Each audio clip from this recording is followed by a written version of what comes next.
ته نن په ده باندې ونه زړېږې او په ده باندې دلسوزي ونه لرې که د ده حیثیت او شرف او ابرو او عزت خپل شرف او حیثیت او ابرو ونه بولې نو سبا ته دایم بیا تا ته وایي چې په ما باندې چې داسې بده ورځ راغلې وه تا را سره څه وکړل چې اوس سبا اوس چې تا باندې راغلی چې زه یې در سره وکړم او داسې به سره جلا جلا کېږي او جدا جدا به تباه کېږي نو شل مه کېږئ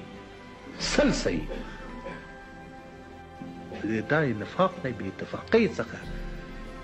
دښمنانو ډېر استفاده کړې واقعیت خبره دا ده زما د سولې په سیاست کې جبن او ډار نه دی پروت زما د سولې په سیاست کې د بیرته افغانانو د یو ځای کولو سوال پروت دی چې زه وایم آشتي کم چې وجود مې یو تن مې یوسي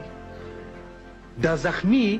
پرهارونه چې د ما په وجود په افغانستان په وجود باندې لګول سوي دي دې باندې بیرته زه ملهم کېږدم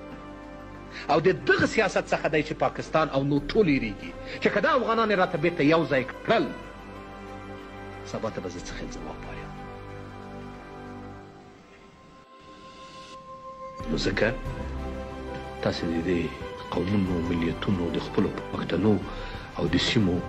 د خلکو یووالی یو اتفاق ما ته راکئ